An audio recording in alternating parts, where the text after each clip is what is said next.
بسم اللہ الرحمن الرحیم۔ السلام علیکم ناظرین، کیسے ہیں آپ سب؟ ایف جی اسلامک وائس میں آپ کا خیر مقدم ہے۔ تو ناظرین، آج ہم آپ کو حضرت صالح علیہ السلام کے بارے میں بتائیں گے، جن سے لوگوں نے پہاڑ سے اونٹنی نکالنے کا مطالبہ کیا۔ اللہ رب العزت نے قوم سمود کی طرف حضرت صالح علیہ السلام کو بھیجا، اور صالح علیہ السلام نے اس قوم کو سمجھایا، اے میری قوم، اللہ ہی کی عبادت کرو، اس کے سوا تمہارا کوئی معبود نہیں۔ اسی نے تم کو زمین سے پیدا کیا اور اس میں آباد کیا، سو اس سے مغفرت مانگو اور اس کے آگے توبہ کرو۔ بے شک میرا پروردگار نزدیک بھی ہے اور دعا کا قبول کرنے والا بھی ہے۔ لیکن وہ لوگ اپنی ضد پر اڑے رہے اور حضرت صالح علیہ السلام سے کہنے لگے، کیا تم ہم کو ان چیزوں سے پوجنے سے منع کرتے ہو جن کو ہمارے بزرگ پوجتے آئے ہیں، اور جس بات کی طرف تم ہمیں بلاتے ہو اس میں ہمیں سخت شبہ ہے۔ اس موقع پر حضرت صالح علیہ السلام نے اپنی قوم سے نرم لہجے اور نرم الفاظ میں بات کی اور انہیں نیکی کی طرف بلانے میں خوبصورت انداز اختیار کیا، اور فرمایا، تمہارا کیا خیال ہے؟ اگر معاملہ سچ مچ ویسے ہی ہوا جیسے میں کہتا ہوں تو تم اللہ کے ہاں کیا عذر پیش کر سکو گے؟ اس کے دربار میں تم کیسے جان چھڑا سکو گے؟ تم مجھ سے مطالبہ کرتے ہو کہ میں تمہیں اس کی اطاعت کی طرف بلانا چھوڑ دوں۔ میرے لیے یہ قطعاً ممکن نہیں، کیونکہ یہ مجھ پر فرض ہے۔ اگر میں اس کی ادائیگی ترک کر دوں تو مجھے اللہ کے عذاب سے نہ تم بچا سکو گے نہ کوئی اور۔ اس لیے میں تمہیں اللہ وحدہ لا شریک کی طرف بلاتا رہوں گا، حتیٰ کہ اللہ تعالیٰ میرے اور تمہارے درمیان فیصلہ کر دے۔ لیکن وہ لوگ اپنی ضد پر اڑے رہے اور حضرت صالح علیہ السلام سے کہا کہ اگر آپ اللہ تعالیٰ کے سچے رسول ہیں تو کوئی معجزہ یا نشانی پیش کریں، اور کہنے لگے کہ اس پہاڑ سے آپ ایک اونٹنی نکال کر دکھائیں۔ حضرت صالح علیہ السلام نے فرمایا، اگر میں مطالبہ اسی انداز سے پورا کروں جیسے تم نے کہا ہے تو کیا تم واقعی اس دین پر ایمان لے آؤ گے جو میں لایا ہوں، اور ان امور میں میری تصدیق کرو گے جنہیں دے کر مجھے مبعوث کیا گیا ہے؟ ان لوگوں نے کہا، ہاں، ہم تجھ پر ایمان لے آئیں گے اور تیری باتوں کی تصدیق کریں گے۔ حضرت صالح علیہ السلام نے ان سے پختہ عہد و پیمان لے لیا۔ آپ نے کھڑے ہو کر نماز ادا کی، پھر اللہ تعالیٰ سے دعا کی کہ وہ ان لوگوں کا مطالبہ پورا فرمائے۔ اللہ کے حکم سے وہ چٹان پھٹ گئی اور اس میں سے ایک بہت بڑی حاملہ اونٹنی نکلی، جس میں وہ تمام صفات موجود تھیں جو مطالبہ کرنے والوں نے بیان کی تھیں۔ جب انہوں نے اپنی آنکھوں سے معجزہ ظاہر ہوتے دیکھ لیا تو انہیں اس کی عظمت کا احساس ہوا اور وہ مرعوب ہو گئے۔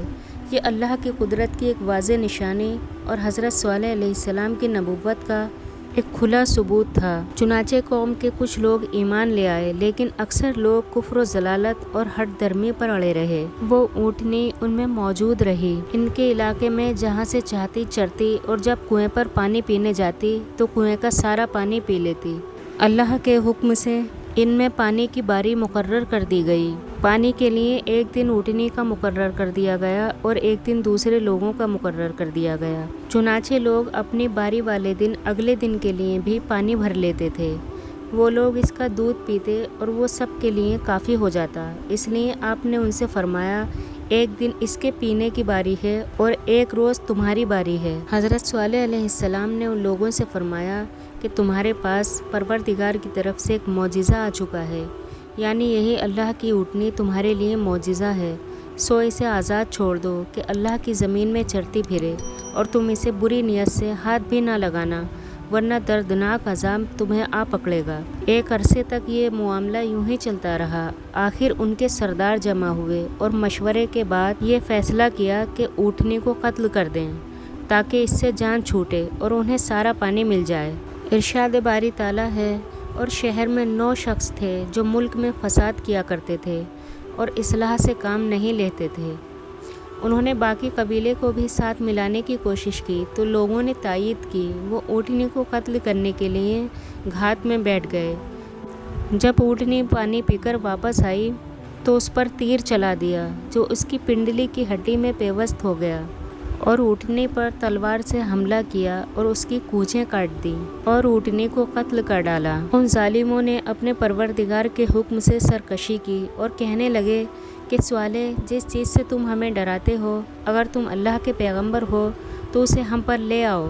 اس کے بعد حضرت صالح علیہ السلام نے فرمایا کہ اپنے گھروں میں 3 دن اور فائدہ اٹھا لو، یعنی انہیں اس دن کے علاوہ 3 دن کی مہلت دی گئی، اور ان لوگوں نے اس بات پر بھی اعتبار نہ کیا، بلکہ شام ہوئی تو انہوں نے یہ پروگرام بنایا کہ حضرت صالح علیہ السلام کو بھی شہید کر دیا جائے۔ چنانچہ سب قسمیں کھا کر کہنے لگے کہ عہد کرو کہ ہم رات کو صالح علیہ السلام کے گھر میں گھس کر آپ کو اور آپ کے اہل و عیال کو شہید کر دیں گے، پھر اگر آپ کے اقارب نے قصاص یا دیت کا مطالبہ کیا تو ہم مکر جائیں گے اور کہیں گے کہ ہم نے قتل نہیں کیا۔ جن افراد نے حضرت صالح علیہ السلام کو شہید کرنے کی سازش کی تھی، اللہ تعالیٰ نے ان پر ان کی قوم سے پہلے ہی عذاب نازل فرما دیا اور ان پر پتھر برسا کر کچل ڈالا اور تباہ کر دیا۔ حضرت صالح علیہ السلام نے ان لوگوں کو جو 3 دن کی مہلت دی تھی، جب وہ گزر چکی تو وہ لوگ کہنے لگے کہ صالح کی دی ہوئی مہلت تو ختم ہو گئی۔ جب صبح ہوئی تو انہوں نے خوشبو لگائی اور تیار ہو کر بیٹھ گئے اور انتظار کرنے لگے کہ دیکھیں کون سا عذاب آتا ہے۔ انہیں معلوم نہیں تھا کہ ان کے ساتھ کیا سلوک ہونے والا ہے اور ان پر کس طرح سے عذاب آنے والا ہے۔ جب سورج طلوع ہوا تو آسمان سے ایک شدید آواز آئی اور نیچے سے زلزلہ آ گیا، چنانچہ تمام افراد کی روحیں پرواز کر گئیں۔ وہ مر کر بے حس و حرکت اور خاموش ہو گئے۔ وہ اپنے گھروں میں جیسے بیٹھے تھے ویسے ہی بیٹھے بیٹھے بے جان اجسام میں تبدیل ہو گئے اور حرکت بھی نہ کر سکے۔ ان میں سے صرف ایک لونڈی زندہ بچ گئی جو چلنے پھرنے سے معذور تھی۔ وہ پکی کافرہ تھی اور صالح علیہ السلام کی سخت دشمن تھی۔ جب اس نے عذاب دیکھا تو اسے چلنے کی طاقت مل گئی، چنانچہ وہ انتہائی تیزی سے بھاگی، حتیٰ کہ عربوں کے ایک قبیلے کے پاس جا پہنچی۔ اس نے تمام چشمدید واقعہ سنایا اور قوم پر آنے والے عذاب کی خبر دی، پھر پانی مانگا۔ جب اس نے پانی پیا تو وہ مر گئی۔ اللہ تعالیٰ نے ارشاد فرمایا، یوں محسوس ہوتا کہ وہ کبھی یہاں بسے اور آباد ہی نہیں ہوئے، یعنی اس طرح فنا ہو گئے گویا کبھی تھے ہی نہیں۔ بلا شبہ اللہ رب العزت کی ذات سے انکار کرنے والوں کا یہی انجام ہے۔ وہ وحدہ لا شریک ہے، بے شک وہی عبادت کے لائق ہے، تمام جہانوں کا پالنے والا ہے۔ میرا رب ہمیں گناہوں سے محفوظ کر دے اور اپنی پناہ میں لے لے، آمین۔ تو آج کے لیے بس اتنا ہی، انشاءاللہ اگلی ویڈیو میں پھر حاضر خدمت ہوں گے۔ اللہ حافظ۔ چینل کو سبسکرائب کریں، ویڈیو کو لائک اور شیئر کرنا نہ بھولیں۔